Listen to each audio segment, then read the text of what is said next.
Hey, good morning, good afternoon, and good evening, everyone, depending on where you are in the world. Good morning, good afternoon, and good evening. Today, we have a very special training. Today, we will be covering CPO package basics. All right. Now, let me give you a background of why we are covering CPO package basics. I can thoroughly remember when I was in HM2 going up for HM1, I got selected and I came on board the ship and I was working alongside this awesome first class who got selected for chief and is now a senior chief by the name of Senior Chief Price. When I was there, I had no clue what a chief's package was. All I heard him talking about was, I got to get my package together. I got to get my package together. Had no clue what he was talking about. And then it came time for me to be up for chief. And I reached out and I said, hey, can you explain to me what is a chief's package? Because I hear you guys talking about it, but I literally have no clue. So he was able to reach back, break it down to me, sent me to the resources that I needed to read and review. And he, along with many other chiefs, were able to mentor me on what a package was and then individually what I needed to do for myself to probably make my package stronger. So here we are today to give back to you because we understand that some of you may not even know what a chief package is. What is the point? What is it there for? And what is included in it. And that is why we are doing CPO package basics today. So do understand, this is separate from what is reviewed on the board as far as what is the board process, what is the board looking for, how is the board convened. This is a separate Zoom. We will do another training for that one that will include some master chiefs that have recently sat the board. But today, we are covering CPO package basics. So with that being said, I want to introduce our awesome presenters that took time out of their busy schedule to give back to you all. I like to call them the HM Avengers, also known as the Chiefs Mess. So first we have Chief Maddox. All right, y'all see him over there with the mustache. We have we have Master Chief Alonzo, and we have Chief Tech, and then we have Senior Chief Price with the Saints hoodie on, cap on that he should take off, and then we and then we also have Command Master Chief Hodges, who I think has stepped away for the moment, but he will be back.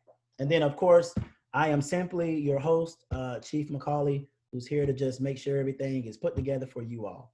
So with that being said, we are going to go ahead and get started. Our first presenter is going to be none other than Chief Maddox. You got the floor. All right, good morning, good afternoon, good evening, good people. My name is Chief Maddox. I'm currently an IDC instructor at NUMI over here in the gloomy and cold Groton, Connecticut. And we're gonna hit this PowerPoint. I'm gonna cover some basics. Some of the things I will defer to later for awesome presenters that have some great information in store. All right, so very first thing in regards to the package, the precept. I believe it's number one, the very first thing you should look at. Highlights, it will tell you what the board is looking for in regards to your record, and also it tells you what is potentially positive, what is potentially negative.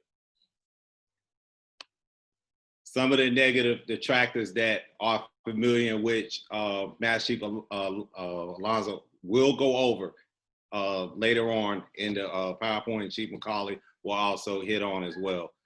Back-to-back not so great evals, no career diversity, gaps in record, and adverse information. That is listed in plain English inside of the precept.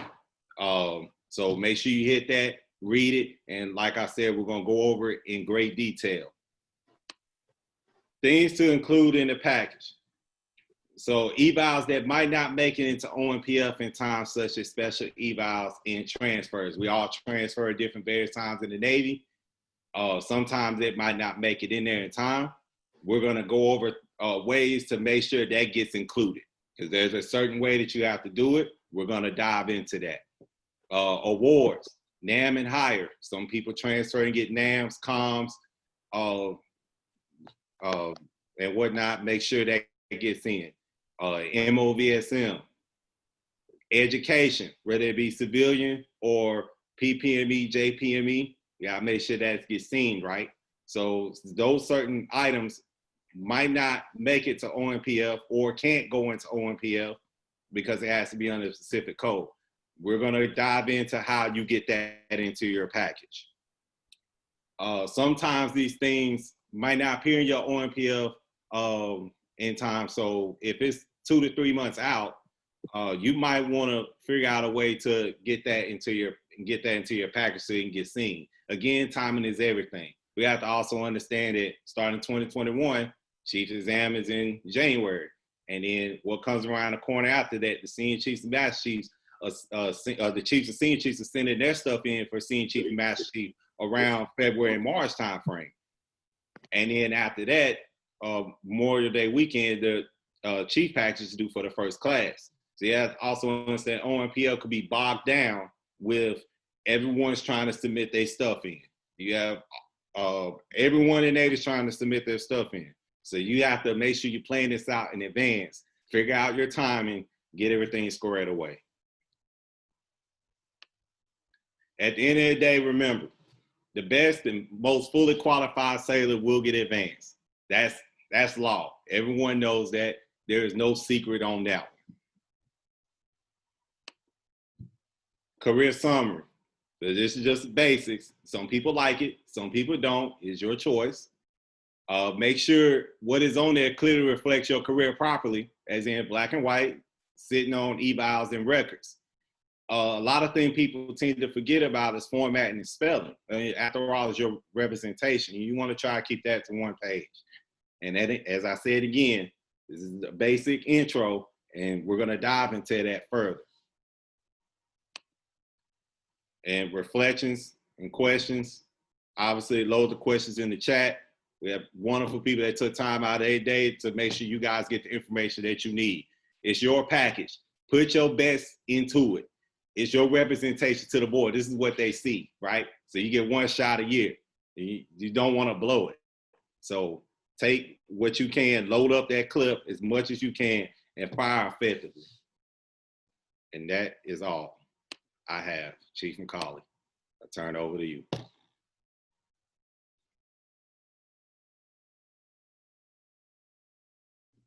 All right, good stuff, good stuff, good stuff. That's what I'm talking about. I like that. I like the fire effectively. Takes me back to green side right there. Good stuff. All right, let's go ahead and get, so Chief Maddox hit on some great points, and we're gonna add to, in addition to what Chief Maddox already talked about. For everyone that is paying attention to this, and bear with me here, I have to make sure that I accept people in the group while I'm doing this. So y'all might see me look at the top of the screen while I'm doing this, so people logging in can get in. Before we go over this PowerPoint right here, and let me put it on full screen. Hopefully y'all can see that. This PowerPoint can be found on the Navy NPC website under the boards section. If you go on Navy NPC, go to boards, there's a PowerPoint side there. And not only that, we will also upload these actually, this PowerPoint already uploaded into the group as well. But any other PowerPoint that we have today, we will upload into the group, the HM Inspiration and Mentorship group. But this PowerPoint was generated just recently, as you can see, April 2018, because things have changed. So this is definitely updated, recent, and it is very informative. So I'm gonna go through this PowerPoint real quick, real briefly, and then we'll move to the next presenter. And again, if you have questions, make sure you type it in the chat or come off audio. All right, so let me move you all are at the top of my screen. I can't even see it. All right, so topics of discussion. So today we'll talk about, basic stuff, eligibility, available for review, communicating with the board, pre-board. Basically everything today is pre-board. So anything you see on here that's post-board, we won't discover today, it'll be in the next Zoom, but everything today will be pre-board. All right, so how are you even eligible? All right, obviously you got chapter 2 of the advancement manual. At this level, I cannot harp on this enough, as first classes and as senior second classes, striving to become chief. At this level, you have to know your instructions. You have to know your instructions. And when I say no, I'm not saying that you need to be able to spit it out verbatim. But what I am saying is, if we're talking about you being eligible for the next pay grade, whoever was logged in, make sure you go on mute, please. If you're talking about being eligible for the next pay grade, that should click in your head that we're talking about the advancement manual. All right. View your board eligibility via NKO, right? If you have no profile sheet, you will not be considered by the board. So check with your ESO. Make sure that you are good to go as far as an NKO. This is good information that people need to know. Except for State 21, MECEP, MSc, IPP, and JAG, selects for commission programs are ineligible. So if you apply for LDO or CWO or anything like that, you're not eligible for the Chiefs exam. But if you do apply for State 21, MECEP, or MSc, IPP, or JAG IPP, you are still eligible for the Chiefs exam. All right, understand that.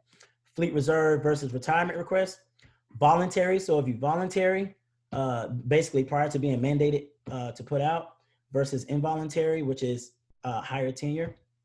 If you voluntarily decide to separate, then you're no longer eligible, because you're basically telling the Navy, I don't want to be here anymore, right? You're basically telling the Navy, I'm good. I'm going to take my talent to South Beach, like LeBron James, right? But if you're at higher tenure, all right, that's the Navy saying, hey, you know, you've given all that you can, but unfortunately, we have to move on. But if you make it, then you're good.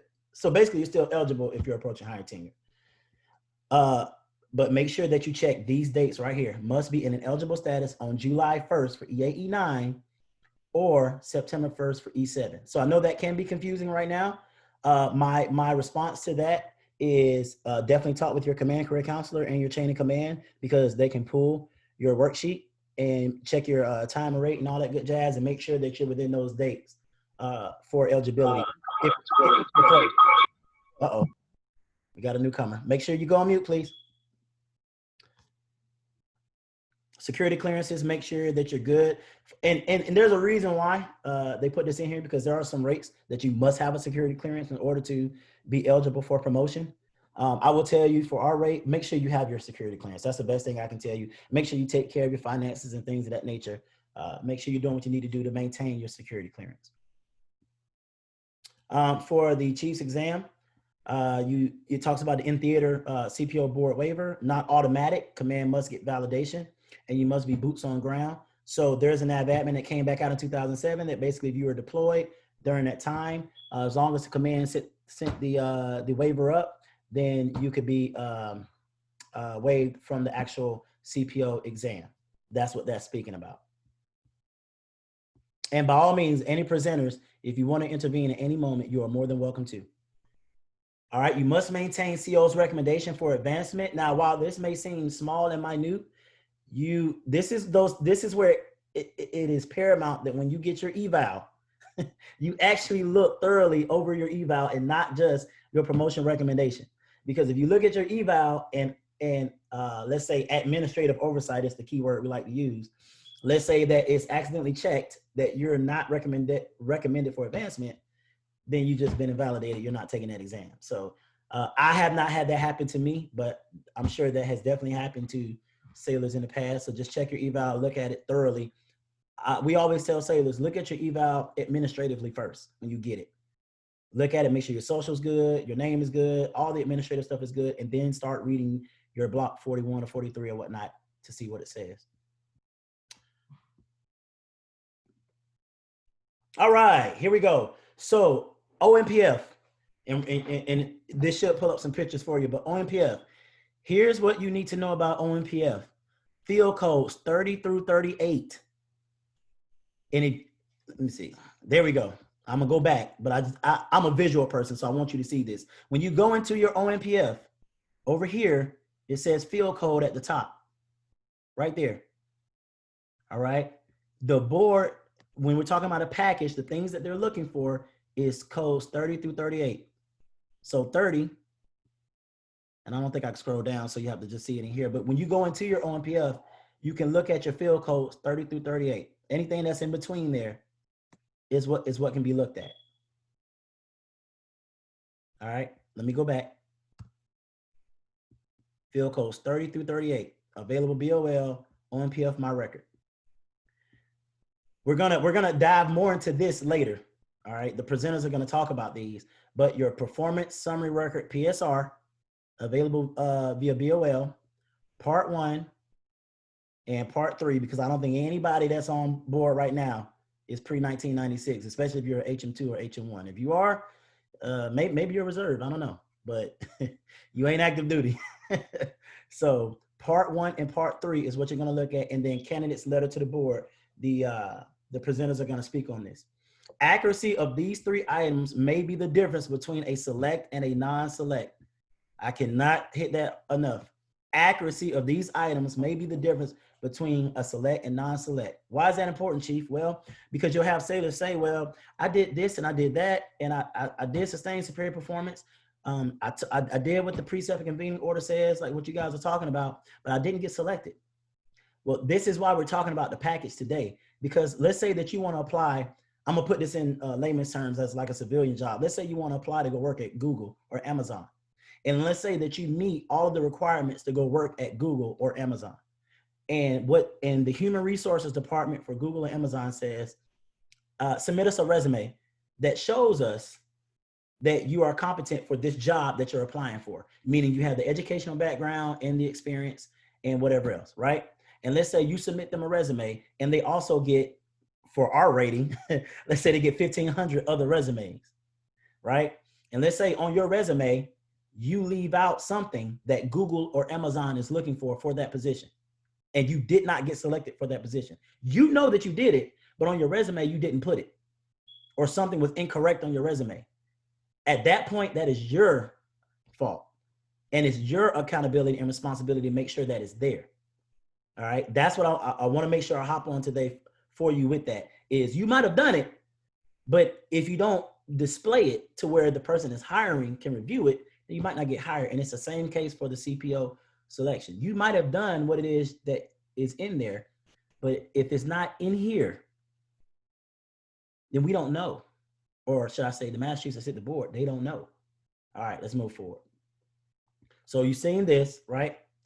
OMPF documents, field code is right here. You can actually adjust this to match field codes 30, 38. You can, it's kind of like a filter. Items not presented to board members, NCIPS, ESR. So your ESR is not going to the board members. Items sent to the board by anyone other than the candidate. So if Uncle Joe wants to write how awesome of a sailor you are because Uncle Joe was a retired general in the Army, it's not going to the board. It's not going to your package. Let me use that keyword, package. Letters to the board received after the received by date. So the presenter is going to talk more about letters, so I'll leave that alone. And then any of these items, fleet temps, ETJ, unless you submit it in your package, it's not going to the board. And then prems information. Nowhere is prems in your package or going to the board. Now, I know some of y'all thinking, well, Chief, but what about if a sailor fails the PRT?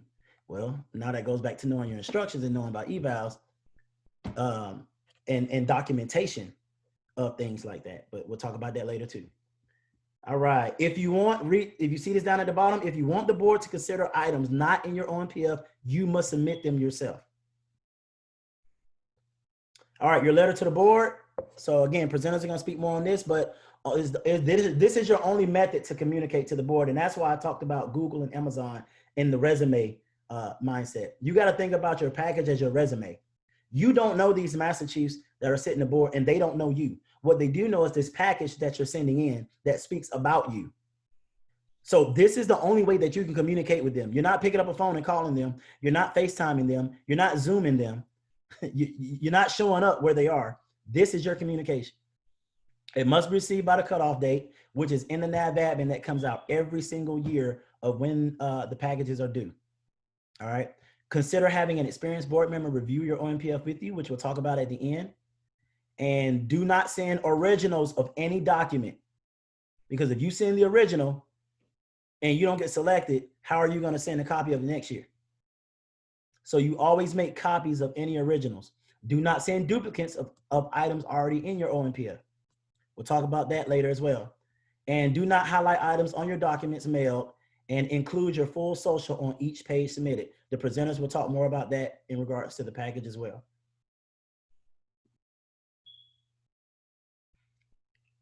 That is a key point to know, that whatever you send into the board, it does not update your OMPF. You still have to do that on your own. So just because you send it into the board doesn't mean that now it's going to be in your, so basically whatever you send in your package, if you didn't put it in OMPF and you didn't get selected, you got to send it again next year. If someone reviews your package and says, I would send that in. Your package can be emailed or snail mail. Also now we have what's called ESSBD, which I'll briefly cover at the end, is the electronic format of submitting your package. A lot of us, this is our first year using it. So we have our feedback to give you on that, but we'll save that for later.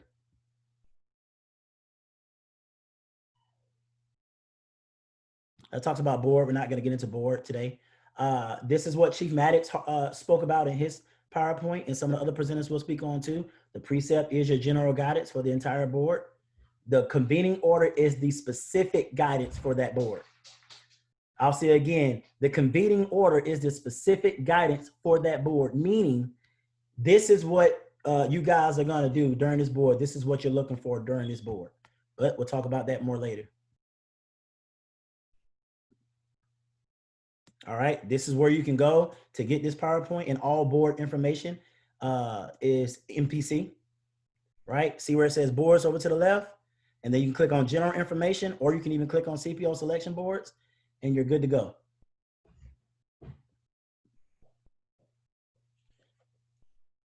The board, this is what the board precept provides. All right, not so much dealing with the package itself, so I won't harp on this right now. This is huge, history of assignments. So make sure that you can cover your history assignments. All right, make sure that you have diversity in your history assignments if you can. And then make sure you conduct a record review. Look at your gaps in your evaluations, which I won't get into that because the presenters will. We'll talk about that. And there is a way that you can go on BOL and check for your continuity. That's what we call it, continuity. Decline in performance is not good in any shape, form, or fashion. The presenters will cover RISCA later, which ties into a lot of that. Promotion recommendation gap, and then RISCA right there.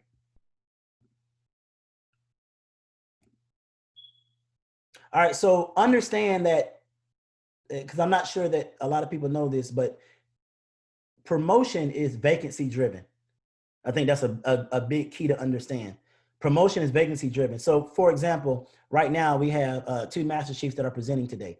If we can find a way to get them out, we can promote. That was a joke, by the way. But promotion is vacancy driven. Understand that. So if promotion is stagnant, that's because we can't move you to the next level if there's not a spot at that next level. So do understand that. And the ECMs control, the ECMs they recommend that.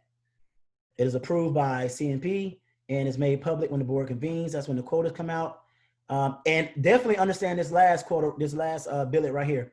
May go unfilled when insufficient number of candidates meet fully qualified status. So what does that mean, Chief? That means that if we have 200 quotas for HMC and only 175 people are fully qualified, then yes, 25 quotas can go unfilled. Don't think just because there are 200 quotas that the board has to give 200 quotas. So this is exactly why it's important that you listen to these presenters today about your package, because you number one, want to make sure that you convey that you're fully qualified, but 2, you want to make sure that you convey that you're best qualified.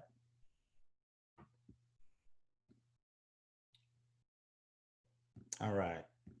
That talks about ECM, and I think I'm pretty much going to try to, because this talks about post-board process. So at this point, I'm going to take a break from here, and then now I'm going to open it back up. Because this talks about the actual board, and we want to save that for later.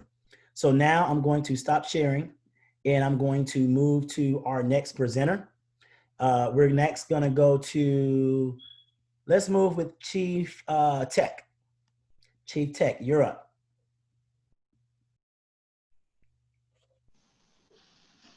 All right. Good morning, good afternoon, good evening, wherever you may be. My name is Chief Tech Lab. I am going to go over some of the items that is already touched on, but mainly focusing on what to do before submitting your package. So a lot of times we hear people talk about, oh, once you go take a test, results come out, you're board eligible. So people say, oh, I got my ticket to the dance floor, right? And then you're kind of waiting for the result from the board. Now, as far as getting your ticket, yeah, you got your ticket, then you're going to go, for example, to this ball, right? You got to get your uniform ready. You got to check yourself, make sure you got the right ribbon, right medals and things like that. And you're checking, which means translate that, take it to your record. You have to have and do your part in actually making sure things are correct in your record. You'll be surprised about the amount of errors and items that you would find within your record that you didn't actually think it was in there unless you dig deep and look at it. And like Chief McCauley mentioned, OMPF is looking at code 30 to 38, but that information comes from other different systems. So, it talks from NSIPs, you got your BOL, NDOS, your awards, PRIMs, your PRT scores are in there. And then within BOL, you got your continuity reports as well as your PSR, ESRs. So I'm gonna go ahead and share a screen here real quick to kind of show you guys what you should be looking at. All right.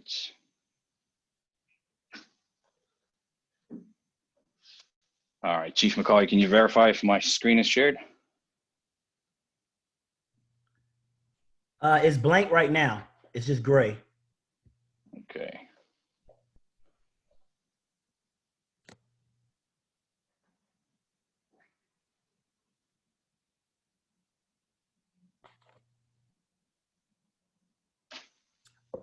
There we go. All right. Coming up now. Here we go. How about now? Good to go. Okay, so let's call this prelude to the CPO package, right? Before you even send it, you got to make sure everything is correct. Disclaimer, I'm not talking anything about the board, the process, how it convenes and things like that. This is about doing your part, right? Let's do our part, make sure our record is right before we even discuss about, what are they looking for, what's right in my record and what's, how to submit it, what to submit and things like that. Before you even do that, let's make sure all the errors and corrections have been made. I highly suggest to print all these documents. You'll be surprised, looking at things on a screen versus you print them out and have them side by side, you'll see so many errors that you're going to find. Therefore, compare your documents. If you have an eval, print out the eval from OMPF and print it out from your NSIBs and actually look at it and compare it. Is it yours? You'd be surprised. People have a lot of similar last names, first names. Things get uploaded different way. Maybe the screen doesn't even read, or the eval is actually cut off. It wasn't a good scan. So all these things, you want to make it easier for the board to look at your document. A lot of these documents get updated when you re-enlist and upload an award document or get medals and things like that. Especially our awards gets updated every time we re-enlist. 1070, which I'll go over later on, that's one of the items usually getting updated very frequently, which would reflect in your OMPF. But that document says official record copy that is taken from the NSIPs and uploaded into your OMPF. So if you don't print that out and compare it to what you have, you may be missing an item in there. Another item is your member data summary. Print out your member data summary, you compare it to your OMPF to your NSIPs. to your PSR. We talked about the PSR having two different parts in there, part 1 and part 3, which is after 96. All your evals, when you're checking your continuity report, which probably some of the other presenters will dive into, you may see it and it may say no continuity or no problems identified.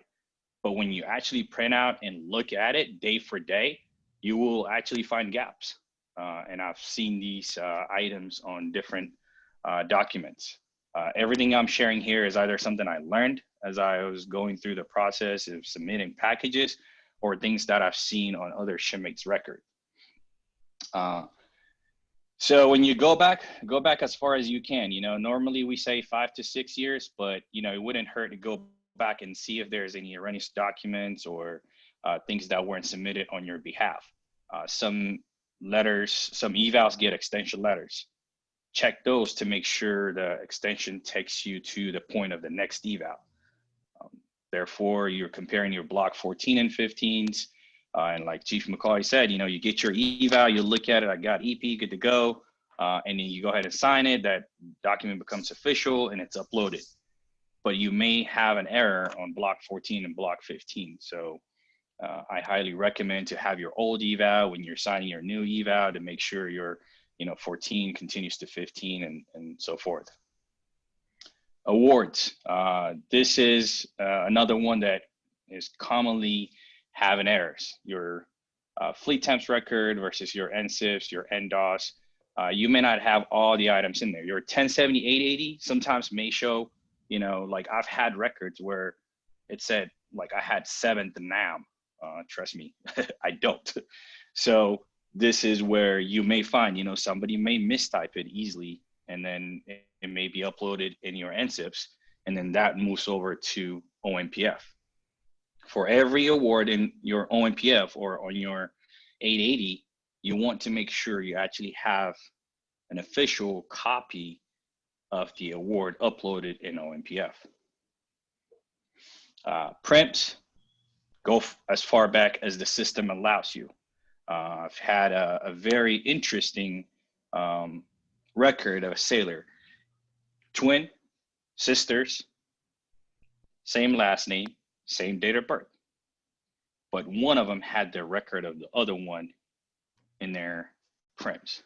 You know, you see, so that sailor now has to go through the process of correcting that data and bring in the proof and everything else.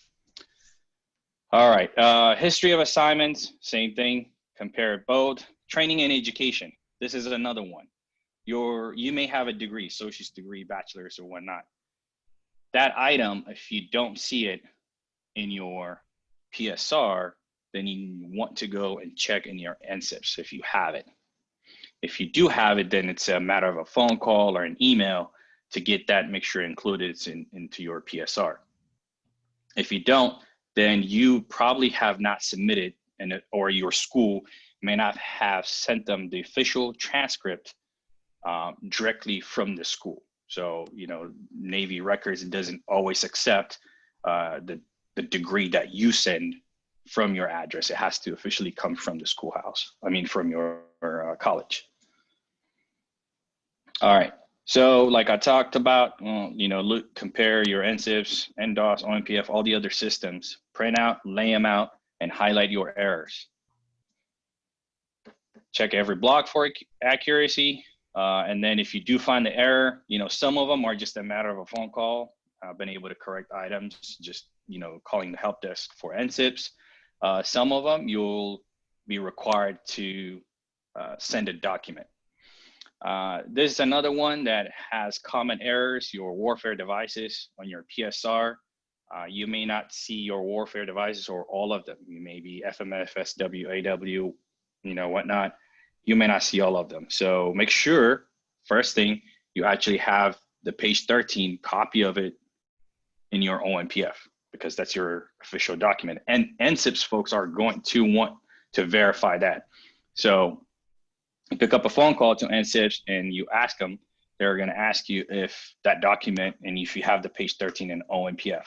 If it is, then it's a matter of an easy fix for them. If not, then you have to go retrieve your page 13, get it submitted to OMPF, and then from OMPF, update your NSIP so that your PSR reflects as such. Those are the items we talked about, the field codes, 30 to 38. And all of this stuff is actually on MPC. I'll show you how to get there. And these are the go-bys and what's included in your OMPF and how do you go by submitting a correction to PERS 313. All right, here's some point of contacts for you if you want to write it down, or this document will be uploaded later on. Make a phone call, submit, but you have to do, I cannot emphasize on, you have to do your part in making sure your record is as correct as possible, and those things that you're not able to correct, and Mass Chief Alonso was typing it in the chat. Do your part as much as you can. If not, you're going to have to explain it on your letter to the board on the efforts you've done with the proof that you've actually submitted and made the effort to correct the errors. All right. Okay, so that pretty much concludes my presentation for you. If you have any questions, feel free to reach out. My last name is spelled as Tekleab. Again, it's Tango Echo Kilo, Lima Echo Alpha Bravo. I should be the only one on global. Reach out. I can assist you with correcting these documentations or give you advice or whatnot. I'll turn it over to the greatest Chief McCauley. All right, thank you so much. And I am definitely not the greatest, but thank you so much. Before we move next to Master Chief Alonso, you hit something very good. And I know for me, I'm a visual person. I can listen to people talk all day, but I love visuals. So while you were talking, I actually pulled up something that I want to go back and show everyone that's looking to show them what it was you were saying.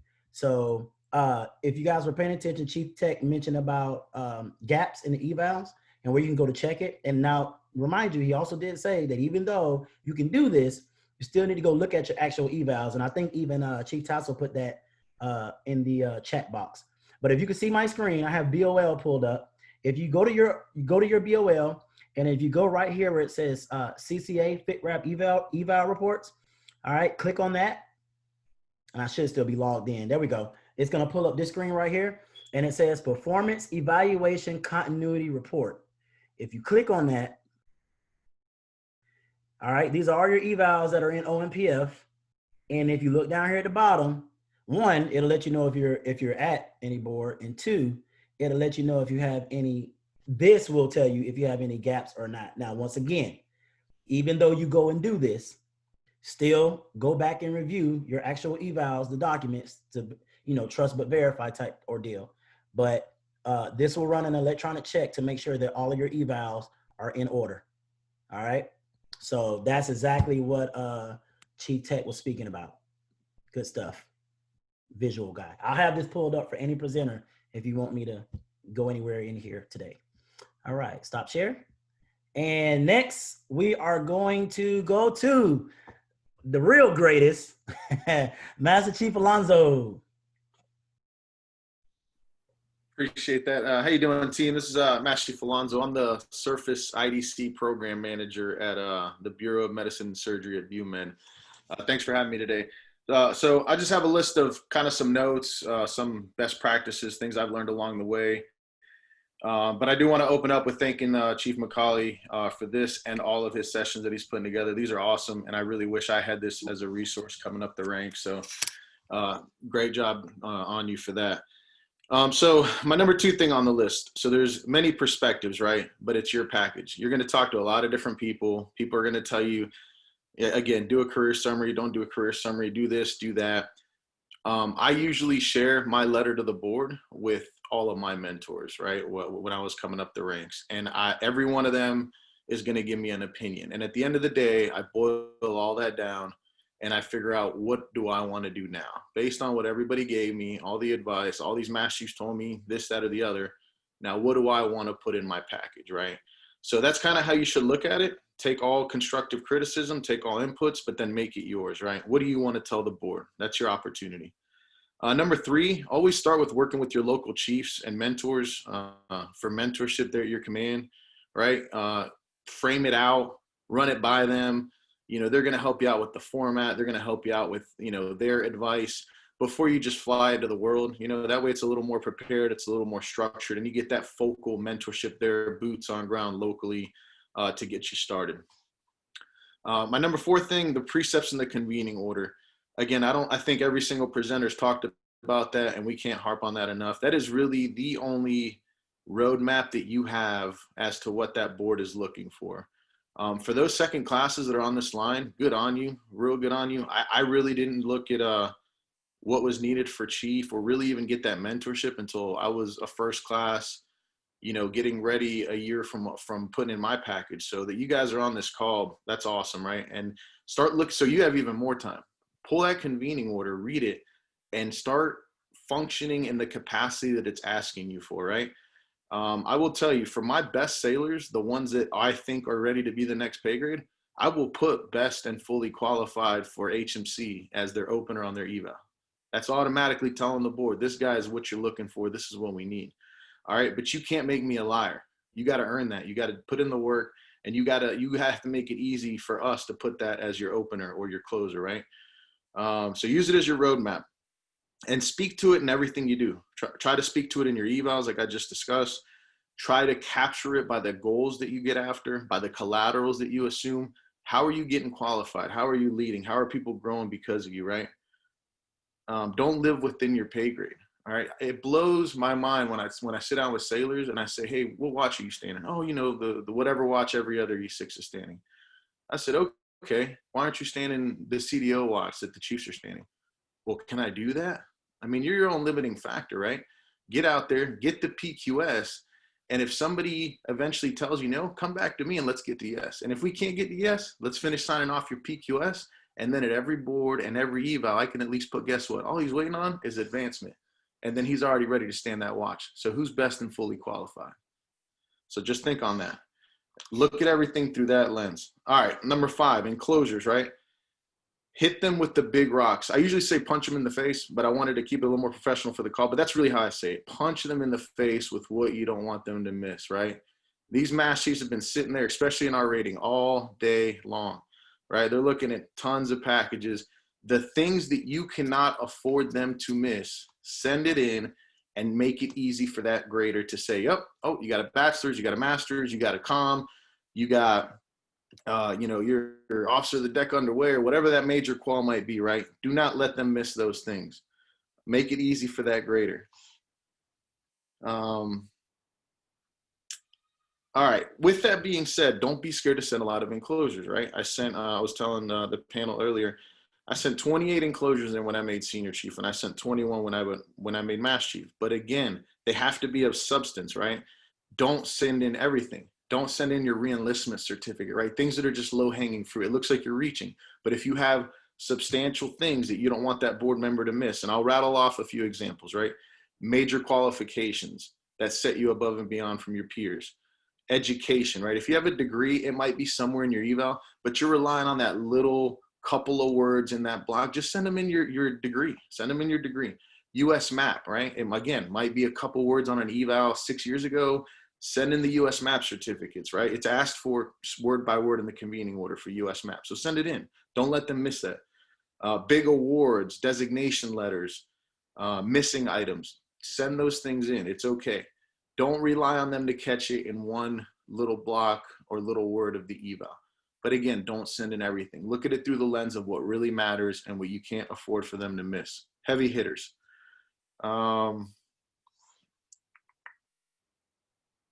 Now, if you're going to send in a big list, right? I've been in the situation before where I didn't have a designation letter for a certain qual, and I wasn't going to send in like the cover sheet of a PQS. So I went to my training history, but the training history is going to list every single training you've done in the Navy in like chronological order. It comes out to like a whole, you know, X number of pages full of stuff. Make it easy for the board member to know what you want them to see. So what I did is I literally took my pen, starred the items that I wanted them to see, wrote at the top, please disregard the rest, consider the items that are starred. You can do that. There's no rules to those things, even though you might be like, that's not really, there's no standard operating procedure. You just kind of show the board member what you want them to see. All right, number 6, explain things in the letter to the board or get a letter. What do I mean by that? So I'll give you an example. I had my LN1 out in 7th Fleet where I just left. He had a below risk EP eval. I think it was, I don't recall if it was a transfer or not, but long story short, a lot of people, we did a letter to the board rodeo, a package rodeo, if you will. And a lot of people told him the same stuff that looks, negative. So I took the time, I talked to him about it. My eyebrow was raised. I reached out to his reporting senior. I said, hey, Captain, Captain Jag so-and-so, here's the situation. Just wanted to talk through it with you. It looks, negative for this sailor going up for chief. And the captain, his mind was blown. He's like, no, he was one of my top sailors. He was an EP. He's like, I had no idea. He just didn't know. And he was trying to just reset his RISCA. So what we did is I said, sir, well, based on what you're telling me, that this sailor was exceptional, are you willing to put that in writing? He's like, absolutely. So I generated a letter, emailed it to the captain pretty much saying, of no fault to the sailor. I was just trying to reset RISCA. His RISCA was below my average. That should not be viewed as any, decrease or deficiency in his ability or anything, right? And he submitted that as an enclosure with his letter to the board. So there's opportunities there, right? You just have to look for, if there's issues, always find a patch, if you will, right? If there's a leak, find a patch, find a way to plug that hole. And again, that local mentorship there with your chiefs or your mentor, they'll get you some options that are available potentially. Or you can always try to explain it in letter to the board yourself. I think it carries a little more weight if it comes from the same reporting senior, right? That maybe the issue was with, but you can always try to also explain it yourself in the verbiage of your letter to the board. Again, so just any issues, any oversights, always try to find a way to explain it. Number 7, gaps and special callouts. I'll give you an example on this one with my case, right? So for those that don't know, chief evaluations, senior chief evaluations are in September, right? So what happened between September and March of this year when my Master Chief package was due? COVID, right? And I was the fleet IDC out at 7th Fleet. We dealt with COVID probably before anybody in the world out there at 7th Fleet. So all of the heavy lifting with the COVID, the force health protection, the writing policies, the Theodore Roosevelt, right? There was no way to capture any of that work and effort anywhere. So my fleet surgeon took the time and saw an opportunity there to write me a letter to put my Master Chief package, pretty much filling that gap of time because there was something worthwhile to mention. So she put together a letter for me, and it was my number 1 enclosure in my letter to the board. I will tell you, I've spoke to a couple members that have sat boards, and if somebody takes the time to do that for you, I think it speaks volumes of the board, and it gives you the opportunity to squeeze in those things that might not be captured due to just the timing of everything. Also, for example, same thing with Sailor of the Year, right? Sailor of the Year usually goes down at the end of the year. First classes get their girls in November. How do you capture that? Really, the only mechanism to capture that, if you end up winning Sailor of the Year or you go up to higher echelon competitions, is really the award. It's really the award at the end of the day that you get. That is what you can submit. And if they happen to read the verbiage of the award, they'll know you're Sailor of the Year. But again, you can leverage your CMC or your chain of command, your CO, and say, hey, is it appropriate here to put together a letter so that I can submit this with my package, highlighting, that I'm Sailor of the Year and a couple of the things that I did to get me there. I think that's also can be used as a mechanism to highlight stuff. And then my last bullet here, number 8, is what if you're not being selected, right? So you're submitting packages, you're just not picking up. I will tell you, engage back to the basics, right? Engage with your local chiefs and mentors, review your record, have a solid CDB, get a new attack plan for that year, right? Leverage your chiefs and mentors there, right? To look at your stuff. And if they feel it's appropriate, right? If you've created the environment there for them to be like, man, we'll do anything we can to help you. It is not unheard of for chiefs and senior chiefs and master chiefs to reach out to the people that have sat the board that year or the previous year or the last 3 years and say, hey, do you mind taking a look at this sailor's package for me? Again, I did it for my LN1 and 7th Fleet, and I did it out there because I'm not an LN, all right? I'm a corpsman, so I didn't know what LN CMs are looking for. And I'm trying to mentor this guy because he's my LPO, he's doing good things. And I ended up being able to have a TCON with the last 3 LNCMs that sat the board with him. And we talked about his package. We talked about what maybe where there were some holes, what we could do to get him to the finish line. So those options are out there, right? You just have to set yourself up and get the mentorship and get after it. But again, thank you for the time, team, Chief McCauley, and all the other facilitators. Really appreciate being here. And I'm always available if anybody has any questions and wants to sidebar. Wow. Wow. And by the way, ladies and gents, that was without a PowerPoint. No, but that was awesome. I think I was going to pull up something that Master Chief covered, but I'll probably save it to the end or maybe the next Zoom. But I do want to go back to it. I cannot stress enough what Master Chief talked about the RISCA and about, because that actually happened to me. Sometimes you get in positions where the CO didn't know, or your reporting senior maybe didn't know about the below the risk, or maybe they were trying to protect the risk, or whatever the case might be. But it definitely happened to me, and that does play an effect on your upward progression. All right. So what Master Chief talked about with that, be aware of that. If you are not familiar with RISCAs, definitely reach out to your chief, senior chief and master chief, and let them sit down and explain that to you. And just understand that, in regards to your package, and we'll show it later, your PSRs, you can look at where you stand in regards to your summary group, as well as in regards to the reporting senior's cumulative average. You can see that in your OMPF. So great information. Thank you so much for that, Master Chief. That was a blessing and a wealth of information. Next, we will have another hard hitter. Again, this gentleman that I'm gonna bring up next, he was the first one to sit me down and actually talk to me about what a Chiefs package is when I was a hard-hitted, crazy HM1. And I thank him for taking the time to do that. So without further ado, next I will introduce Senior Chief Price. All right, good morning, afternoon, evening, wherever you are. Thanks for having me on. A lot of information to unravel. There's a lot of information that'll help you out. What I want to do is I want to show you all my package, because a lot of times when you're teaching and giving people that guidance, we're giving them the info as if we know that they either understand it, they've gotten it before, or that their mentors and their chain is pushing that to them. So I want to show you my package, how is it composed. And I want to preface that by saying, when you're submitting your package, please understand that it is yours. It is your information, the things you want them to see about you, and the things that you want to highlight about your career, all right?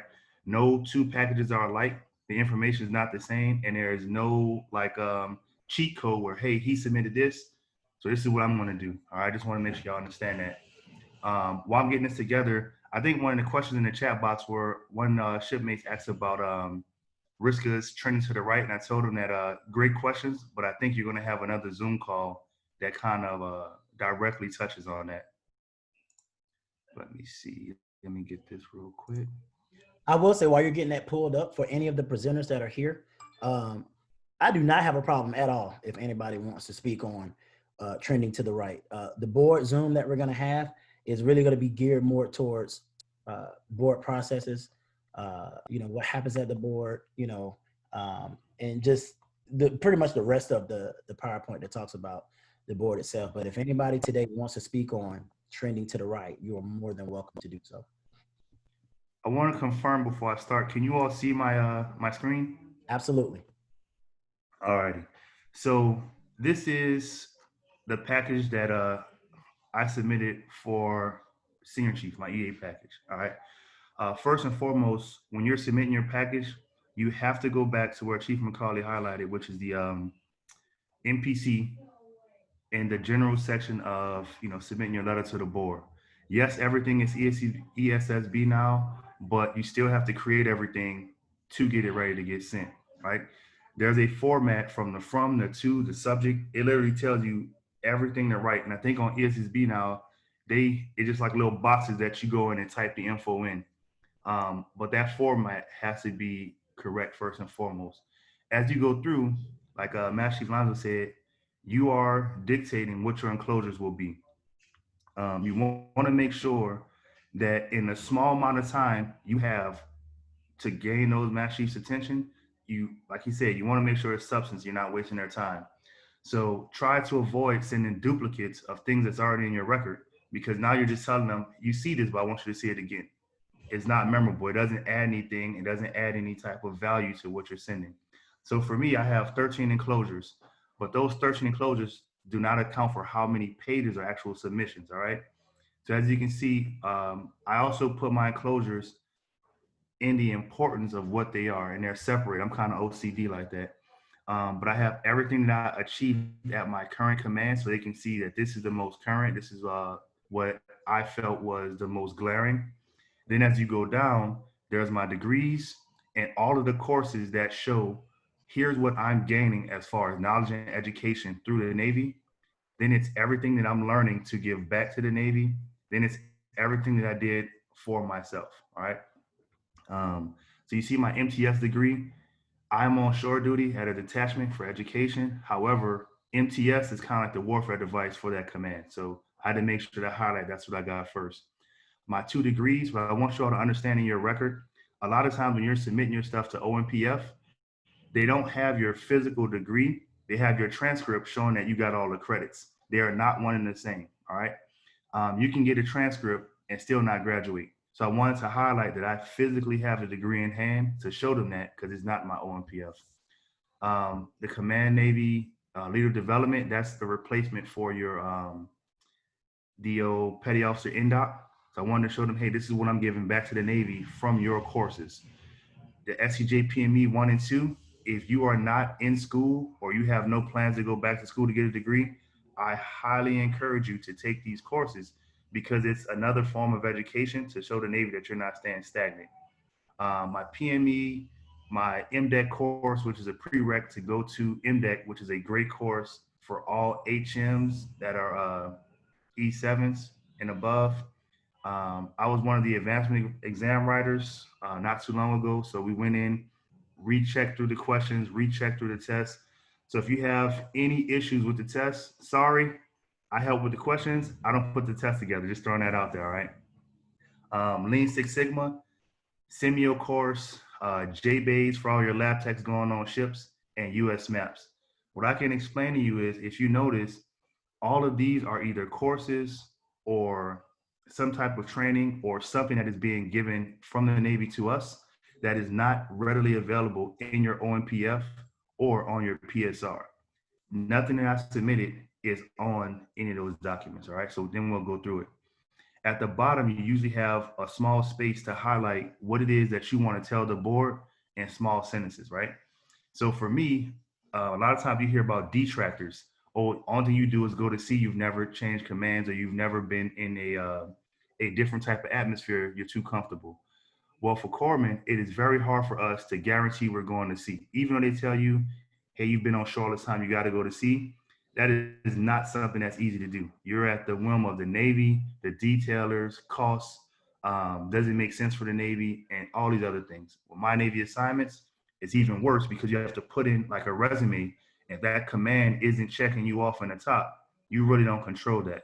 So I let them know in my that note 2 that back-to-back shore duties were executed due to the unavailability of operational billets, because I'm a lab tech at trade, spouse co-location, which we don't control, and the proximity and cost effectiveness filling a critical gap billet. So I was at Portsmouth Hospital. There was a gap billet at the detachment for the HM schoolhouse. And they were like, why pull someone from a different location when we can get you from across the street? That was their explanation to me. I wanted to make sure that the board knew that I'm not going shore to shore to hide. This wasn't my choice. I'm not failing to screen. Is that the Navy told me that it is more cost effective, your spouse colo, and there's no sea billets at this time, so you have to go and fill it. When the board's looking at your record, they do not know that information. So it is on you and your mentors to figure out how to frame that message to push that back to the board. Because a lot of times they go in and they're looking for reasons or detractors to say, okay, maybe next year.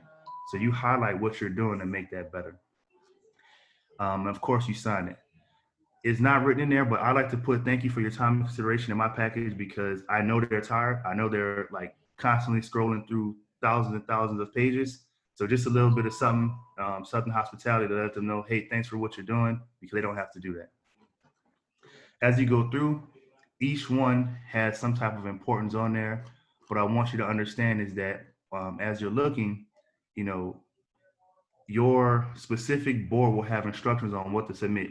Sometimes they say we want your name and full social. Sometimes they may say social. Sometimes they may say who knows. If they say we want your name and full social, my name is already on this document, so I only put my social at the top. I blanked it out because I don't want y'all getting, you know, credit cards in my name or whatever. But that's a little blacked out mark at the top. But it's my MTS designation with enclosure 1. So you have to make sure that everything matches in that same order. All that attention to detail is what make or break you going through these boards, all right? My second enclosure is my degree. So remember, your physical degree and your transcripts are not the same, all right? So I sent the physical degree to show I have that. That's my enclosure 2. My enclosure 3 is my associates in science. It's there. Social at the top for my Navy Leader Certificate. My name's already on it. Enclosure 4. And as you're going down, everything has to match the same way. I mean, like, the better you prepare your package, the better your product's going to be, where all of my documents are facing the same way.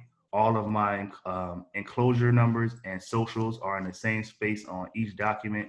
And as you go through, you want to put together a very clean package. So as they're scrolling, they're saying, okay, he put some effort into getting this together. Make sure it's in order, the way you listed it above. And as you scroll down and go through, you see all those documents are matching who and what it is. I'll just keep scrolling so you see. As we get down to the bottom, there was a document called US Maps, all right?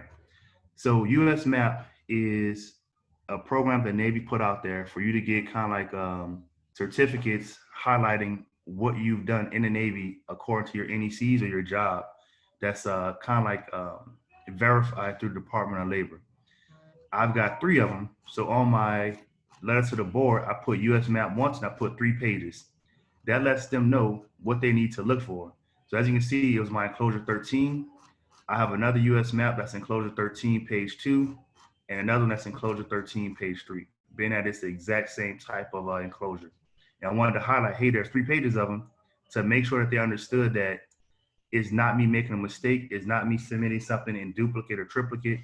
It's one type of certificate with 3 different, I guess you can say, divisions in that as far as your pages. Let me unshare the screen. All right. So as you go through, when you're putting this package together, remember your package is for yours. Like, we all may have different courses, different subjects, different things you want to highlight. What I can tell you is, if you're doing something like, you know, you have all your stuff, you're getting ready to PCS or transfer, and you're getting a transfer eval, that transfer eval may not make it to OMPF fast enough. So submit your eval to show them, here's what I got, so you can highlight that. All right. If you have specific warfare devices, right? I think someone asked this question in the chat. Your warfare device is on your evals, which is a Navy verified document. It's also on your PSRs, all right? So you don't have to resubmit your warfare device unless you just received it from a command. Like, say you're on a ship, you just got your warfare device, your SW, AW, IW, whatever it is, and you want to make sure that that's highlighted before it gets your OMPF because of the date or the proximity to the board. You send that in. Well, that next year should be updated. You want to make sure that, like, you know, Master Chief said, you're not wasting anyone's time, and you want to make sure that what you're putting together is clear, concise, and to the point based off your career. Please understand, I'll keep hitting it. No 2 packages are alike. There may be something that someone else submitted and they got, you know, selected, and you're like, hey, I did the same thing or I did better. It's all on what is in your record, what is highlighted, what you want to send, and what you're compiling together to make that the package and a picture of who you are. Also, don't be afraid to write notes at the bottom to let them know about certain situations, i.e. spouse colo. You know, if you're RISCA, yes, you're getting EP, but you're always under RISCA, you have to explain that. Did you have a new CO? Did you have a CO that's outgoing? Did you have someone reestablishing their RISCA? Were you one of those casualties for that? If you were frocked in one of your evals in there and you're the #1 EP, but your EP came in under that, explain to them this was a frocking group. reestablishing really for, new CO or new reporting senior, so on and so forth. A lot of these things that I'm saying may be confusing to you, but if you're asking specific questions to your chain, they can give you specific answers and guidance on how to help it. That's why we're here, and hopefully that's what we're going to help you guys highlight to understand. If there's any questions, comments, concerns, I'm on the page. Hit me up. No issues. And like I said, I'll go back to the chat box to try to answer some questions. But that's all I have pending questions. And as always, thanks, Chief McCauley, for putting me on here. My man, everything was great outside of that Saints hat. I love it. All right. So, all right, next we're gonna move to Command Master Chief Hodges. You have the floor. Is there anything you would like for me to pull up, Master Chief? Hey, yeah, good morning. Can you hear me all right? Yes. All right, cool. Hey, do me a favor, pull up the MPC website. Right. Let's talk for real. Why are we talking about letters to the board? You're a little low. Right, you have to forgive me. I've gotten pulled out a couple of times answering phone calls. But if we are, can y'all hear him? You're a little low. Master Chief, you're a little low. Master Chief is low on the volume. Oh, so in other words, I need to fix my aperture. Is that any better? Yeah. Hold this out my ear. Hold it up. Thumbs up from somebody? It's a little Can you better. hear me? All right, I'll just try to talk louder. How does that sound? Hi. Okay. Yeah. So, first things first. I appreciate your timing, either accidental or on purpose. This is the appropriate time to be having conversations about your letter to the board, because ultimately, all your letter to the board is to highlight things that are not contained in your record. You should be taking advantage of now to put everything in your record before that test comes around in January and everybody gets hot on it. MPC, it's an office of about 6 people. All right, so 6 people trying to update everybody in the Navy's records is a big ask. So take advantage of the opportunity now and get those things submitted. You're gonna go to the career information and go down to military personnel records. Okay, we talked about making sure that you submit things to your OMPF, the things that are missing, the documents that you're finding that are missing. I just click on the, yep, you went one farther down on the military personnel records. Am I blind? I don't see it. Hey, Oh, right here? hey, don't sweat it, man. I'll share mine. Oh, you got it? Yeah, I'll share mine. Okay. If it lets me. And there. There, you all see that now? Okay.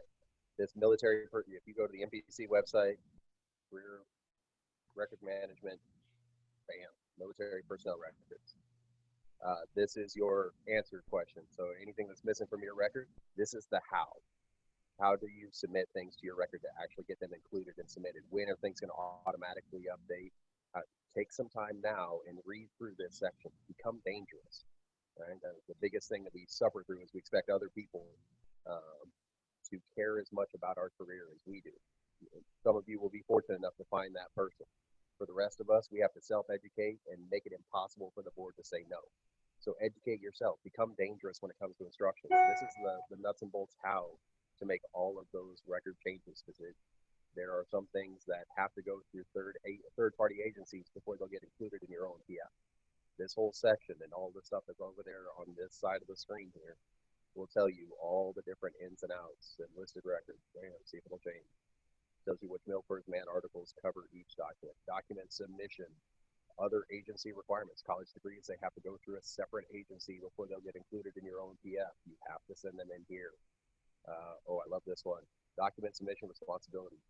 Your first stop should always be your servicing PSD or personnel office. Start there, and if you run into problems there, then you can escalate it farther, but you always start with your PSD locally. Let's be honest about boards. I'm gonna stop sharing my screen and just talk. Yeah, I'll figure this out now in a second. Yeah, forgive me, I'm new to Zoom. I'm not technologically advanced. Let's talk real about selection boards, man. Mass chiefs, senior chiefs in general, we all have ADHD. We all have narcolepsy. Make your letter matter. All right? It's been said 1,000 times that you sit in a room for 12 hours a day staring at a computer screen. If if you are not wowing or you're not submitting something that's going to wake us up and hold our attention, no, you're kind of wasting everybody's time. If there's things that are drawing our attention, the most underutilized piece, and I'm glad a couple of the folks in here have shared their letters to the board, that letter to the board, the actual letter, not the enclosure, the letter, if you can't put a line in there of why you're submitting it, have a real conversation about why that document is going in. It just makes life easier. If I read one letter and it says, okay, I'm looking at this member's fourth NAM, and the reason why is because it's not submitted in there, or the actual NAM and the summary of it is not visible in the OMPF. Okay, cool. Now I can trigger. My brain is working one direction. If I'm looking at a designation letter, why am I looking at a designation letter? Why are you telling me what you were tasked to do? I'll explain that out. That hey, this designation, it's a big ticket collateral that came up after the last time I re-enlisted, or it's a watch station. It's some major qualification. Answer out the why you're submitting documents. Use your letter through and through. And last, man, every time that you, for the younger folks in the audience, you're going to fight through no's your entire career. Every person that you sit down to, I can look back over my career, and every time I've checked into a new command, I've been told why I won't get promoted. I've been told that, hey, that eval don't worry about it. You're just the new guy, and that eval doesn't matter. Come to figure out that it's about 7 no's that you have to fight through personally before you'll get to yes. So as you are preparing yourself and your record, and more importantly, just your mental attitude towards advancement in the Navy, understand that there's a whole list of people standing in front of you telling you why you will not be successful. Don't let that discourage you. You own your advancement. There's no such thing as the right or wrong time to get promoted. There's certain things that you can do that will make a difference, but it's your career. Don't listen to the naysayers. Don't listen to those no's. Fight through and find a yes. Just because you stub your toe once doesn't mean you're going in a wheelchair. All right, so allow those toe stubs to move on and find your way to yes. Hey, I'm going to be hanging out for a little while. If y'all want to hit me offline, I'm here. I'm proud. I'll help you out as much as I possibly can. Thank you for setting this up again, and let me know if you guys. Wow, that is awesome. So we're gonna go back to Master Chief Alonzo real quick for his letter to the board, but I just want to speak on what Command Master Chief Hodges said in regards to the no's and the yes. Absolutely, if you don't understand that, please hit us up, but do not accept no's. Just because it happened to someone else doesn't mean that it has to happen to you. Always try to find a way to yes, because, and I say that because when I was a brand new first class, I was told, nope, you're not going to make it. I was also told that if you submit this career summary letter, probably not going to like that. And I did both. And this is not about me. What I'm telling you is just because you're being told that doesn't mean that it can't happen. All right, believe in yourself, get all the guidance you can from your chiefs and from your mentors, and then you make a final decision on what it is you want to submit that you feel like deep down inside best presents you. All right. But yes, let's please go back to Master Chief Alonzo, and he wants to share his letter to the board with us. It's my first time ever sharing a screen, so I'm assuming I just hit the button, and here we go. Can everybody see it? No. There we go. Okay. So again, I mean, I'm not going to talk through each line item, but again, right? So what I did and what I challenge everybody to do is frame yourself your letter, right? And then reach out to your mentors, reach out to your chiefs, reach out to some mass chiefs and say, hey, where am I at? And then reframe it again. You're going to reframe it over and over and over again. Don't wait till the last minute to do this, right? And then eventually you're going to sleep on it tonight, look at it and say, okay, I think it's there, right? And that's kind of how I get to my letters. I've done it every single time. Again, hey, Master Chief, I don't mean to cut you off real quick though. Your screen is sharing, but we can't see what it is you're trying to share. How do okay, what should I do to, let me see here. So when you go to screen sharing, it now has your computer. You just have to click on the document that you want to share. So I have it clicked. Let me see what's the best way I can explain this. When you hit share screen, it should have been a, there we Oh, go. we're up, baby. There we What's go. that? There we go. We see you now. Now just click on the document.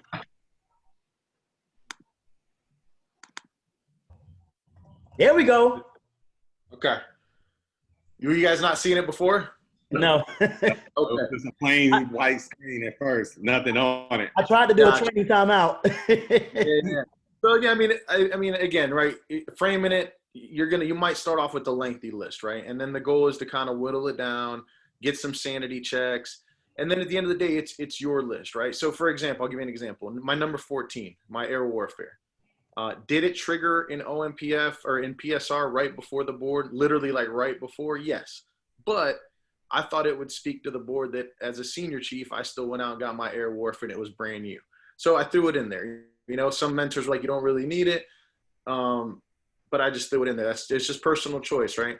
But this is how I like to organize my letter. I like it to be nice and neat. I open with the biggest item. I think number one would just draw attention. What the heck's a letter from the fleet surgeon, right? And that was, again, talking about COVID, talking about some stuff we had done on deployment, things of that nature. Pretty much the gap between November and March when this letter was dated. September and March, sorry. And then I go down my letters of designation, right? I try to go with the heaviest hitting. What sets me aside from my peers? What are quals that maybe other corpsmen don't typically have, right? What are those things? Throw it in there. Then we get down to, let's see here. You know, the award, the MOVSM, just because, again, that's not one that's captured on the PSR. There's not a block. PSR's NAMs and above. So MOVSM, I just wanted them to see the certificate or the memo or the letter, if you will, and I threw it in there. And then I open everything with what it is, certificate. And then, I threw in some of my, the dean's list at the SCA, POMI course, which again is on our ladder. So look at your ladder, right? Go back to that ladder Zoom or go back to your ladder and think about the things that are on there that you want to call out to the board. And then as one of the other facilitators noted, my number 2 is explaining something, right? So I'm explaining that even though I hold the instructor NEC, I was at LCS Ron at its inception before they had an MTS program. So unfortunately, I was never able to get MTS because somebody might look at my PSR and say, wait a minute, this guy's got the 805 Alpha NEC, but he's not master training specialist. He left something on the table. He's not fully qualified. And I'm wanting to explain, no, due to no fault of my own, if you will, they just didn't have a program at the time. So I threw that in there just to explain to the board, just to make sure there was no confusion there. But open any questions if anybody's got anything.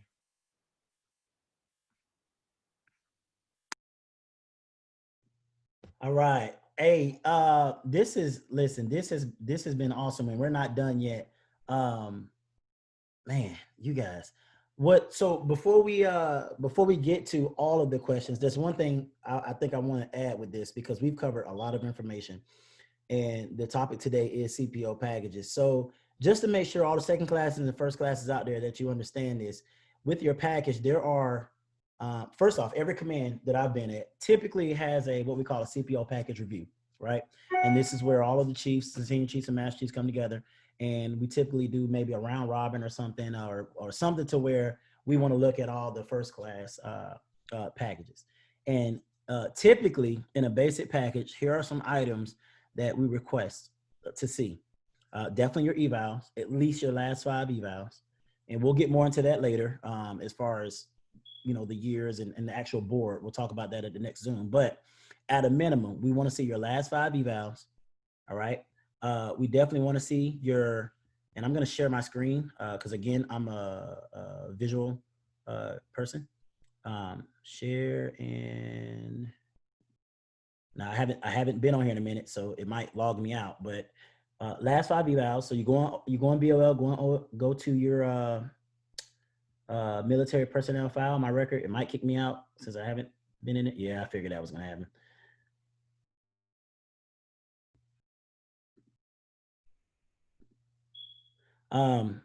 Go to your record.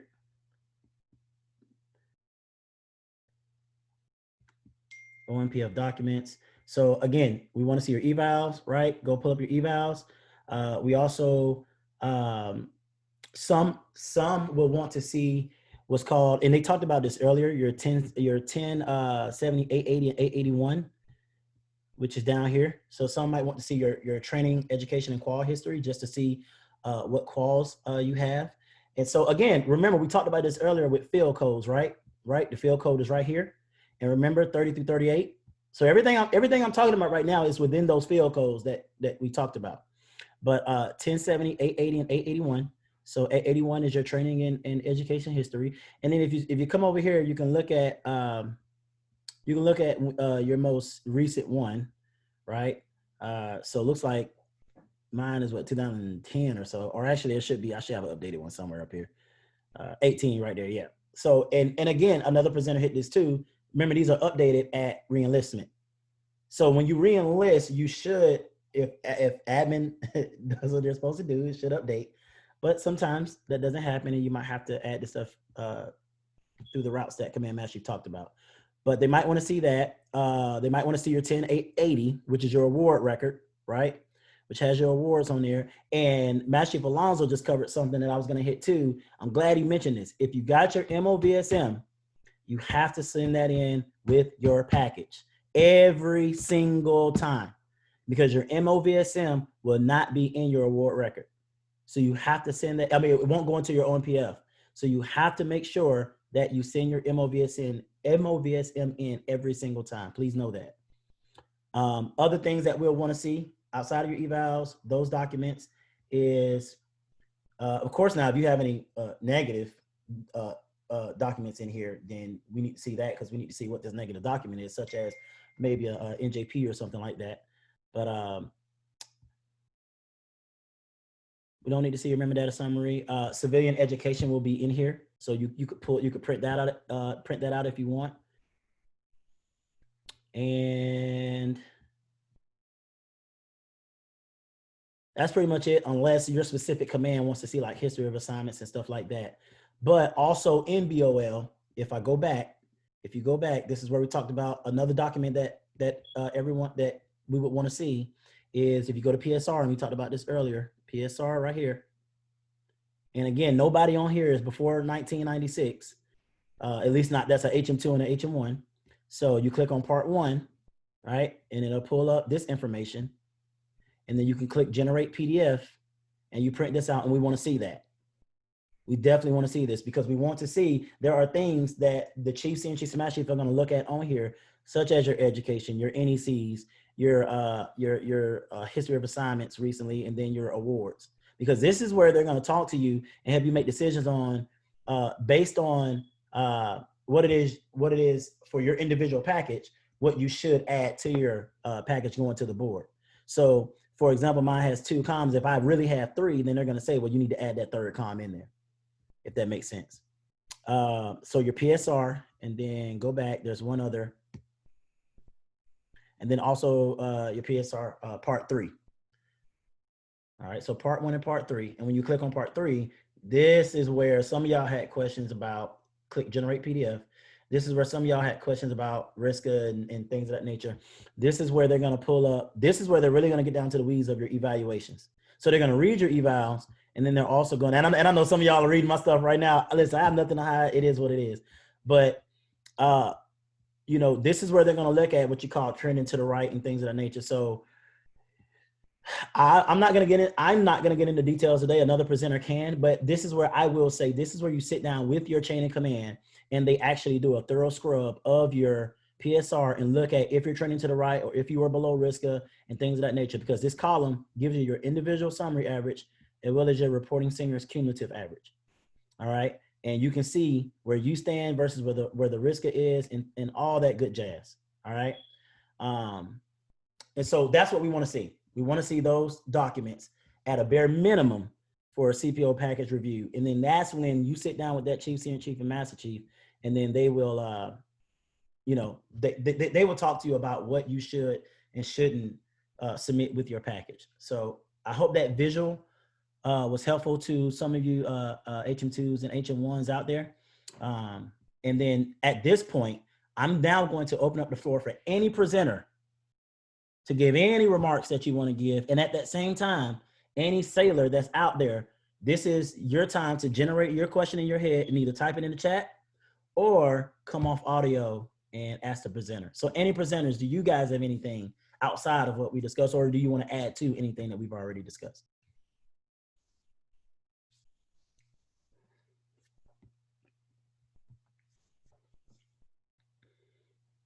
If not, sailors. Now, I've been, Oh, I was about to say, I don't have anything extra. I've just been answering some of these questions in the in this chat or whatever. But I think it's more for them. Like if they got questions, we're here while we're here. Open up and let's get at it. all right, let's get at it then. Sailors, if you can, I would highly recommend and I would love for you to come off audio and ask us a question.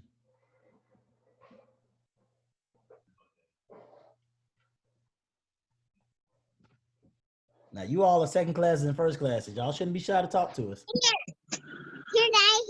Hey, Chief. Station 1 Stanway speaking.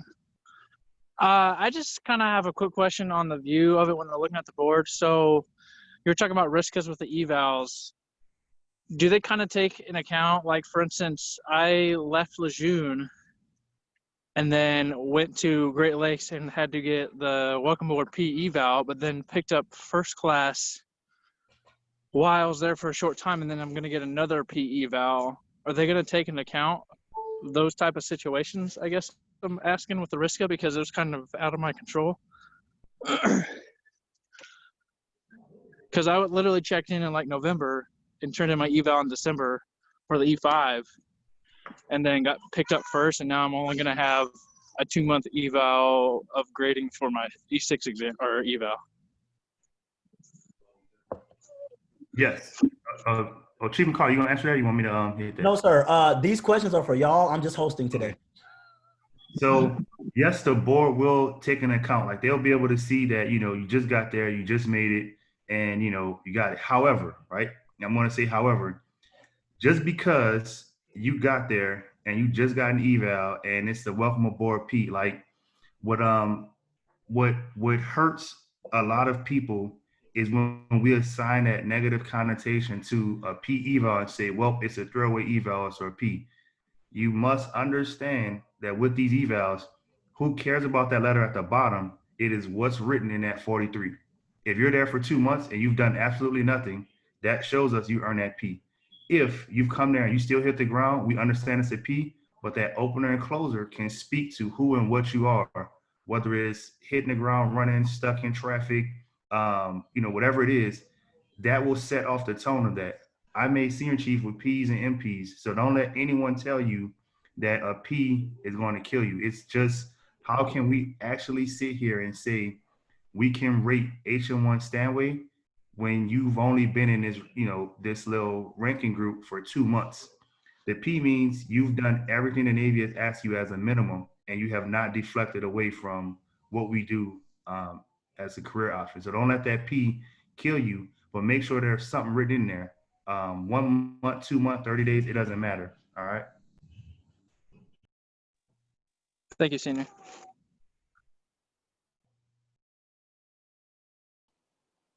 Hello, this is Station True Rodriguez. May I speak?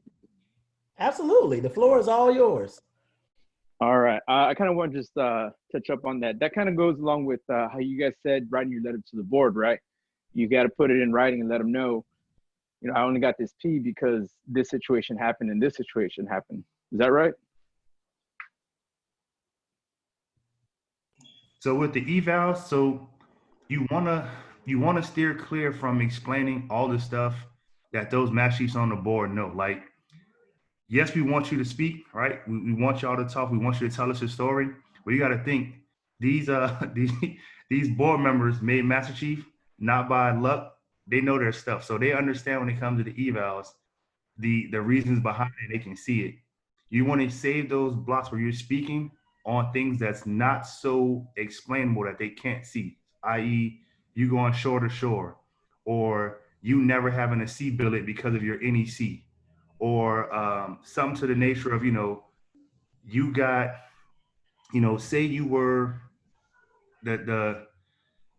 I don't know, say you pass all your PFAs, but for some reason, one of your evals had an F or a fail. You catch that and you let them know. You don't want to just explain stuff that is already kind of understood.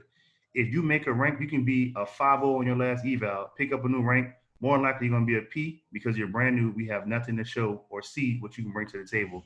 That doesn't need to be explained. Even me, like I was like top dog chief, made senior P. They don't care what I did, how I did it. My eval was stacked, and it was like you did everything that you're writing as a chief, not as a senior chief P. So I mean, it is what it is. Don't let that discourage you, but also, you know, make sure that you're not explaining stuff that they truly understand. You want to save that space for the things that aren't well known. And I want to jump in on this too, because this goes back to the topic where Master Chief Alonso was talking about the whole risk of situation. And I told you, and this is where I also go back to, you have to make sure you do your one-on-one sit downs with your chiefs, senior chiefs, and master chiefs, because as Senior Chief Price just said, these master chiefs have been around the world. They know this stuff. They can usually look at it and make one or two determinations. Either someone possibly made a mistake, or you just are what we see. And that's why it's important to sit down and get those one-on-ones, because if it is a mistake, then you got to figure out how can you convey that to the board. Like what Master Chief Alonso said when they reached out to that reporting senior, had that reporting senior write a letter on behalf of that sailor. Because, you know, we're all humans. Humans make mistakes sometimes. So in your situation, it is best for you to get those one-on-one sit downs and figure out what is best for you in your situation. And if you truly are a hot runner, and you got P's or whatever case might be, those master chiefs can read through the lines with that. And that master chief that you're sitting down with can read through that line and tell you, yeah, I hear your concerns, but let me tell you what we see. Because I've had that sit down. And it is an eye opener, which is why I really wanted to save the board one for another Zoom, because it is an eye opener when you literally sit down with I like to call them our elders, no offense, Command Master Chief Hodges, but when you sit down with our elders, right? Because that's what we had back in the day. When you sit down with our elders, they're the ones that will give you that wisdom and say, listen, young lad, this is what you see, but this is what we see. And I'm telling you, man, it's beautiful. It's a beautiful thing. Hey, to piggyback on Chief's point real quick, nothing shows the board more than a sailor getting that P, right? And then the next report is a number 1, number 2 MP, or you jump the MP altogether and go straight to EP. You want to validate what you're saying, that's how you do it. Kill it every day, get after it, look at your peers, do the hard jobs, and then jump from that P straight to the top. And that's how you tell the board they got that P wrong, or I'm not a P sailor, right? That's how you do it. Thank you all very much for the guidance and wisdom. I truly appreciate it. Hey, thank you for asking the question. What other sailors got questions out there? Talk to us, because we got to get back to our families at some point. I can't hold these people hostage. Hi, this is HM Barbara, and I just had a random question about for the letters to the boards and stuff. So you did mention that usually when you re-enlist, they update the training records. Like the 1070, 80, 81, or the 1070, 880s, which is the WAD records. So let's say for my scenario, I re-enlisted for last 2018 for 6 years. So, and I'm planning to re-enlist again. So they're gonna upload my most current information. Now, if I completed any more training in between 2018 to 2024, or let's say I get awards and stuff, does it hurt or not hurt to put that as put those as enclosures onto the letter to the board? I would say, so as you're getting the new stuff, keep an eye on your OMPF, right? And if they're getting uploaded in OMPF, you're fine. If you're getting the new stuff since re-enlisting and they're not making a new OMPF, then it's imperative that you send them in with your letter to the board. Okay, copy that. Thank you. Thank you. What other sailors we got out there? What other questions we got? Y'all was on the page talking about, hey, I can't wait. Let's hear it.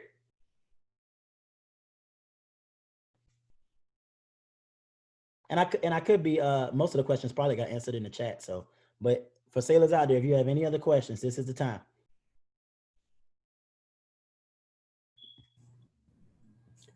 Hey, good afternoon. This is H1 Moore. I asked Senior Chief Price a question, but I think if he could just expand a little bit more upon it about why it's so important. A lot of us are techs on this page, and sometimes we have the availability to go greenside, and normally it's Med Battalion. But there is the rare instance when you can't get TAD to a GCE or the wing or wherever it may be. So although you get your qual and you get FMF qual, but you have your LCE and GCE, you did say that it's important to show the certs, but why? Just to show diversity or what, Senior Chief? Gotcha. It's to show. So you got to think about what these quals are for, right? The Navy puts together these warfare programs so we understand that the person who obtains that warfare has all the knowledge needed to be able to say that I can fill in the blank. I can operate at this level. I can do this level. If you're on the ship and you get SW, that means that if something hits the fan with that ship, you can operate at any level for what that ship needs. DC, air, medical, you name it, right? So with with FMF, if you're getting this FMF pin with GCE, that means if we're under attack, you can operate AAV, certain weapons, certain radios. That means you are a subject matter expert on anything we may need at that time if we're under digress. So once you're going through and you're getting those different warfares, each one is different. So like if I got my SW from a carrier and I went on an amphib, two different platforms, even though it's SW. So if you get FMF with Med Battalion and Group, and then you go to Wing and you requal for FMF, it's a different platform. If you go from Wing to Division, it's a different platform. So it is very, very important that you showcase that even though you have an FMF pin, you can't get two FMF pins, but you can show that this is a different platform when you submit that cert. If you just say, hey, I got FMF, when you look at it on any platform that FMF is displayed, whether it's your PSRs, whether it's, fleets, anything that's out there, right? Most of those platforms, the board members can't see. And when they can see it, it doesn't say what it is unless they open it up. So it won't say FMF with GCE in parentheses. It won't say FMF with, group or FSG. It'll just say, Fleet Marine Force. You have to submit that to show them that you got multiple platforms or different certificates. So that way they know that, even though you have the pin, you weren't above requalling or going back in to make sure you can contribute to that unit. Fair enough. Appreciate it, Senior Chief. Thank you. Hey, while I got everyone here, before we do closing remarks and before we finish questions, there is one last bit that we talked about that we were going to share, and this is I can put this on the page as well. I don't know why that's up. Hold on. I wanted to basically what I have is the ESSBD walkthrough. Why does that keep coming up? Do y'all see? Are y'all seeing the ESSBD or y'all seeing my PSR? ESSBD. Oh, okay. My screen. Okay, my screen was messed up. Okay, gotcha. You good? Gotcha. So for all HM2s and HM1s, this system just came out this year, literally. Literally, some of us were the pilot programs for this. And let me tell you, it was interesting walking through this. But I can also tell you that we all have feedback on how to use this program based on what we went through. This checklist, this go by, I used it and I trained the first classes at my command on it, and it was very easy to navigate. But there are some things you got to pay close attention to. So it mentions here that Chrome and IE can be used, Chrome or Internet Explorer can be used as a browser, but Chrome looks better. I would definitely recommend either Internet Explorer or Chrome. Try to stay away from Firefox or Safari just because of the compatibilities. This was a biggie. You need to go and make sure that your BOL email address is up to date. That is a biggie. And I'm saying that because it'll show it down here at the bottom. When you submit your electronic submission, it's going to send an email to you to let you know that it has been submitted. It's like 3 emails that it has been submitted. that you verified that it has been submitted, and you're verifying that you verified that it has been submitted. So you want to make sure that your BOL email address is up to date, which is done through the Navy portal website, and I can show you that as well. You get a talk. I would say talk to your chiefs at your command, because some chief at your command has done this new process this year. But you can update your email address first. All right. Your attachments, and this is what they talked about when they were showing you their letter to the board and things.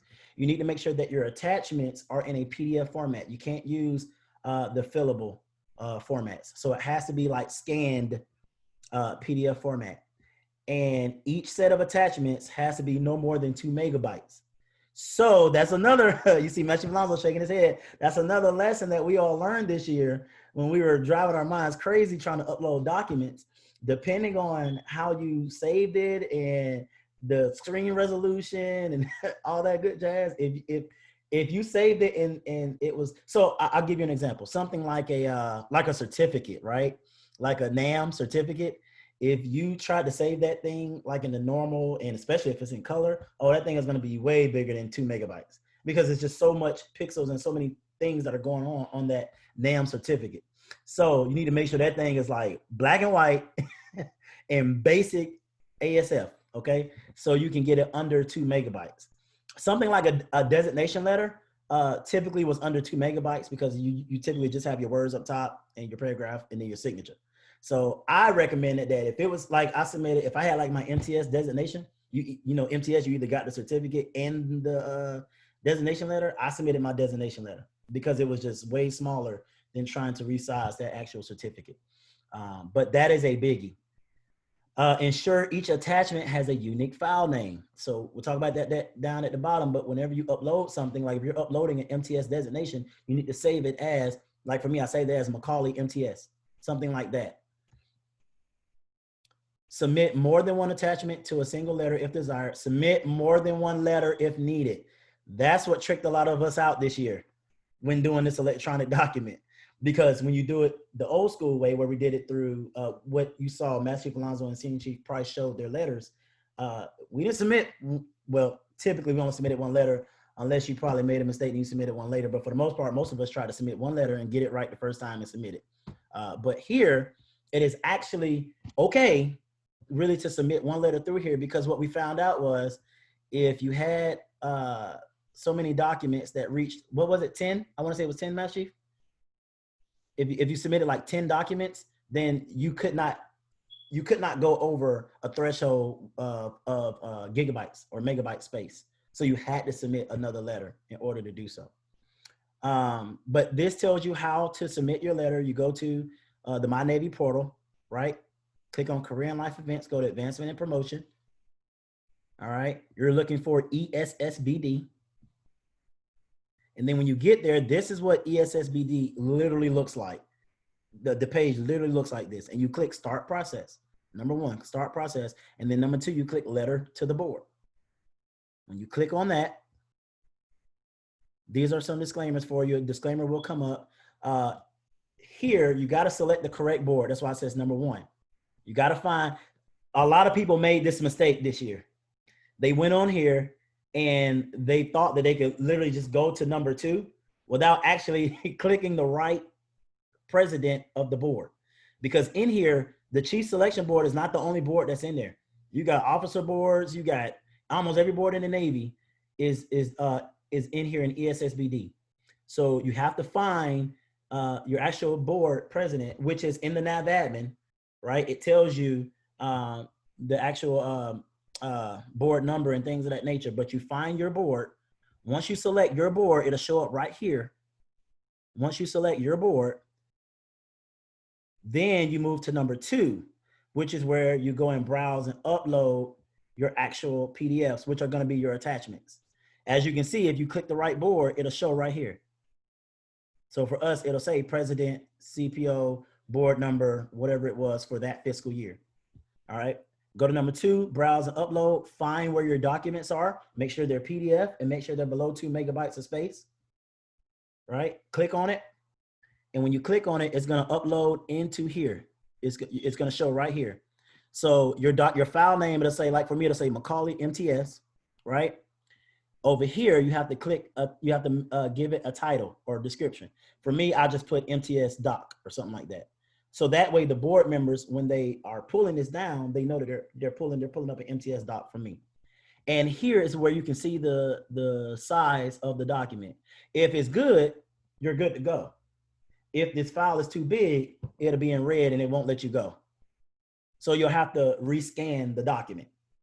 So that's why we were saying, make sure that it's basic as you can when you're uploading these documents, so it can be the smallest size that it can be. And then also make sure you click, if the enclosure has an officer fitness report, toggle fitness report from Node yes, but you guys, that's right here. You guys, you shouldn't have that. All right. So right here, see where it's green right here? That's where I'm saying, if once you hit submit for that enclosure, if it goes in and it's good, this will be green. You'll see a green little icon right here. That lets you know that it's within the size, you have the name, and you gave it a description. And now it's good to go. If it's not good, it will be red. That means you left something out. Either the size is too big or you left the name or something out, it'll be red. But if it's green, it's good to go. Like right here. All right. Remember, you can't submit more than one letter. Select next. Once you're done with all of your enclosures, select next. And this is what your electronic letter, once you get to the actual letter, will look like. It'll have your information, the president information will already be put in, the subject will be there, the reference will be there. And this is why some of us is like, wow, because when you generated your letter, you had to generate this. And if you made a mistake here, that could cost you, as they talked about earlier, the presenters with administrative oversight, that could cost you.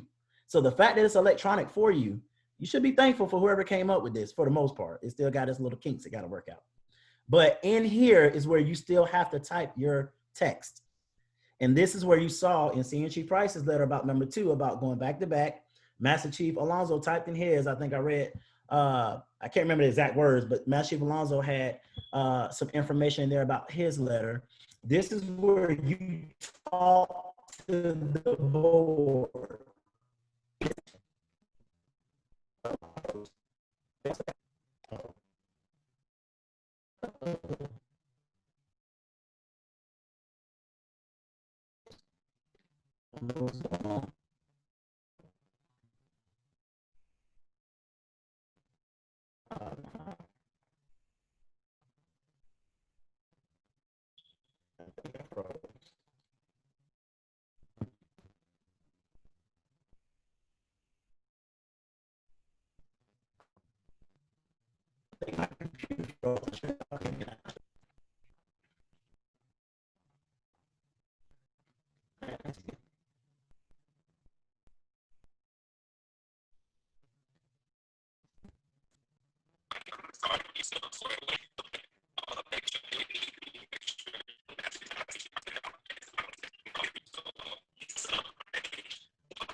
I'm just